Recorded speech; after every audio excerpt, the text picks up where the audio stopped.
हाँ everyone, welcome back. Forest rights act 2006 का जो है उसे ब्रीफली रिवाइज कर देता हूँ। रिवीजन मोड में ही चलेंगे यूपीएससी 2024 के प्रीलिम्स के लिए। इसका रीसेंट अमेंडमेंट भी आया अभी, बिल अब तक पास नहीं हुआ 2023 में, उससे भी डिस्कस करेंगे बट इसके बाद चलिए स्टार्ट करता हूँ।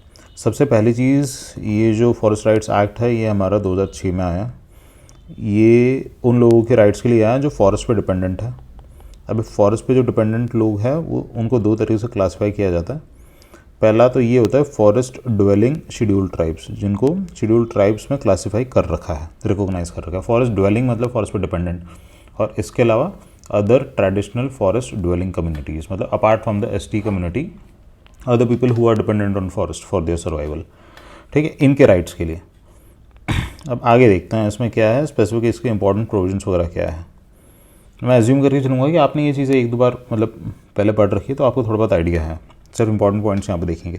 पहली चीज़ तो ये राइट्स रिकॉग्नाइज कर रहे हैं किन के, मैंने बता दिया आपको, फॉरेस्ट ड्वेलिंग शेड्यूल्ड ट्राइब्स और अदर ट्रेडिशनल फॉरेस्ट ड्वेलर्स, सबसे पहली चीज़। ठीक है, दूसरा, ये राइट्स के अंदर ना इनके लैंड के राइट्स को भी रिकॉग्नाइज करता है। अब लैंड के राइट्स में क्या है, लैंड के ओनरशिप की बात हो रही है। अब यहाँ पे क्या हुआ, ये जो कम्युनिटीज़ हैं, if they have been living here for the past 75 years, और ये 75 साल कब तक काउंट होंगे, 2005, मतलब 2005 के पहले अगर 75 साल से ये लोग यहाँ पे रह रहे हैं तो इनको क्या दे रखा है यार ये, अच्छा ये स्पेसिफिकली लैंड की बात नहीं हो रही, ये इस चीज़ की बात हो रही है कि इनको रिकॉग्नाइज़ किया जाएगा। तो ये उनको रिकॉग्नाइज़ किया जाएगा जो यहाँ पे ऑलरेडी 75 ईयर्स से रह रहे हैं। ये ऊपर जो क्लासिफिकेशन हमने बताया ना, FD/ST और OT/FD वाला, इसमें ठीक है, लैंड राइट्स का आगे आएगा। आगे क्या है, ये किस लिए किया गया, ताकि कंजर्वेशन कर सकें हम फॉरेस्ट का, और लोगों का जो लाइवलीहुड वगैरह उसको भी कंजर्व कर सके आगे। तो एक इंपॉर्टेंट पॉइंट ये है कि यहाँ पे ना gram sabha has been given an important role in terms of decision making किस चीज़ में, कि वहाँ का जो एरिया है वहाँ पे जो फॉरेस्ट रिसोर्सेज है उनको किस हिसाब से यूज़ करना है, जो लोग रह रहे हैं उनको सरकारी पॉलिसीज़ का लाभ किस तरीके से मिलेगा, मतलब bottom up approach of decision making हो रही है, in which gram sabha has been given an important role. ठीक, ग्राम सभा डिसाइड करेगी एक तरीके से कि इंडिविजुअल जो फॉरेस्ट राइट्स है और कम्युनिटी फॉरेस्ट राइट्स जो लोगों को मिल रहे हैं उसमें ग्राम सभा का से होगा, इतना याद रखना है। पॉइंट आपको ग्राम सभा वाले याद रखना है। आगे देखता हैं अब क्या है, इसमें किन किन टाइप के राइट्स दे रखे हैं लोगों को। सबसे पहला है टाइटल राइट। टाइटल मतलब लैंड का पट्टा, उसके राइट। अब टाइटल राइट क्या कहता है कि जो लोग यहाँ पे रह रहे हैं उनको right to ownership of land मिलेगा, सबसे पहली चीज़। अब कितने लैंड के ऊपर ओनरशिप मिलेगा, 4 हेक्टर के ऊपर का ओनरशिप मिलेगा। अब ये 4 हेक्टर कौन सा लैंड होगा, ऐसा लैंड होगा जो ये लोग ऑलरेडी कल्टीवेट कर रहे हैं। ठीक है, ऐसा नहीं कि नया लैंड दे दिया जाएगा किसी को। जो लोग वहाँ पे रह रहे हैं उनके पास ज़मीन है तो उस ज़मीन में से 4 हेक्टर का लैंड ऑफिशियली रिकॉग्नाइज होकर उनको टाइटल राइट मिल जाएगा। ठीक है, आगे क्या है, यूज़ राइट्स या फिर यूजेज राइट्स। फॉरेस्ट में से ये लोग कुछ सामान ले सकते हैं, उनको यूज़ कर सकते हैं। कौन सा सामान ले सकते हैं, ये होता है माइनर फॉरेस्ट प्रोड्यूस आपका। ठीक है, माइनर फॉरेस्ट प्रोड्यूस क्या होता है, एवरीथिंग अपार्ट फ्रॉम टिम्बर, जो बड़ी लकड़ी होती है उसको टिम्बर कहते हैं। टिम्बर को छोड़ के जो भी आता है सब माइनर फॉरेस्ट प्रोड्यूस में आता है। इसमें आपके तेंदू के पत्ते आ जाएंगे जो बीड़ी बनाने में यूज़ होता है, फिर गम आ जाएगा, फिर रेजिन आ जाएगा, टैनिन वगैरह आ जाएगा, तो शहद आ जाएगा आपका, बहुत सारी चीज़ें आती हैं। ठीक है, आगे क्या है, रिलीफ एंड डेवलपमेंट की बात कर रहा हूँ। ये कह रहा है कि लोगों को अगर डिस्प्लेस करना पड़ा due to reasons pertaining to environment और development, then they would be available to take the benefits of rehabilitation. Proper उनका रिहैबिलिटेशन होगा, एक जगह से दूसरी जगह कंपनसेशन वगैरह दिया जाएगा। आगे फॉरेस्ट मैनेजमेंट राइट्स। जब हम कम्युनिटी फॉरेस्ट की बात करते हैं ना, कम्युनिटी फॉरेस्ट एक ऐसा फॉरेस्ट होता है जिसे officially as a forest recognise किया जाता है in terms of protected areas, but these forest are manage by people. ठीक है, तो ये जो फॉरेस्ट है इनको मैनेज करने के लिए जो यहाँ पे लोग रहते हैं उनके राइट्स को रिकॉग्नाइज किया जाएगा। ठीक है, ये हो गए चार चीज़ें हो गई ना। आपके लैंड के पट्टे के ऊपर का राइट हो गया, माइनर फॉरेस्ट प्रोड्यूस का राइट हो गया, रिहैबिलिटेशन का राइट हो गया, फॉरेस्ट मैनेजमेंट राइट हो गया कम्युनिटी फॉरेस्ट के केस में। अब रेशनल क्या था 2006 का एक्ट लाने का, पहली चीज़ तो हम रिकॉग्नाइज करेंगे कि फॉरेस्ट जो ड्वेलर्स होते हैं वो कौन होता है, उनको रिकॉग्नाइज करेंगे और उनके राइट्स को रिकॉग्नाइज करेंगे। ठीक है, उसके अलावा जो हिस्टोरिकल इंजस्टिस उनके साथ हुआ था कॉलोनियल पीरियड में, फिर पोस्ट कॉलोनियल पीरियड में भी जितना भी हुआ था उसको नल एंड वॉइड करेंगे, उसको चेंज करेंगे, इनके डेवलपमेंट के लिए काम करेंगे। फॉरेस्ट डिवेलर्स, ये लोग जो डिपेंडेंट है उनको एम्पावर करेंगे, कैसे, राइट्स देके, उनकी ड्यूटीज़ बता के, ये सारी चीज़ें। आगे क्या इंजस्टिस होता था फॉरेस्ट डवेलर्स के साथ पहले, प्री कॉलोनियल, पोस्ट कॉलोनियल, इतना लोड लेने की ज़रूरत है नहीं। बस ये है कि कॉलोनियल पॉलिसी जो थी ना, देवर एक्सप्लॉयटेटिव इन नेचर एकदम, ठीक है।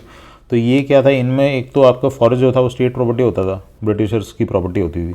दूसरी, फॉरेस्ट को as a major source of resource and economic gains ही दिखाया जाता था, लोगों के लिए काम नहीं किया जाता था। स्टार्टिंग वाला जो फॉरेस्ट एक्ट आया था पहला हमारे 1865 में आया था, उसके बाद आपका 1878 में आया था, ठीक है।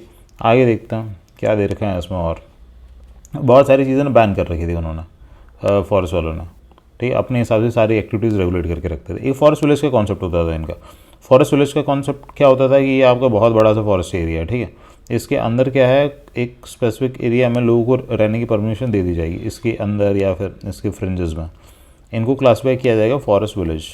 अब ये फॉरेस्ट विलेज क्या होता है, जब भी ब्रिटिशर्स को या फिर वो जो गवर्नमेंट है उसको फॉरेस्ट में काम करने के लिए लेबर चाहिए होगा, तो these free labour will be provided by these forest villages, free labour, ठीक है। तो ये फंडा है in return of the permission to stay within the forest area.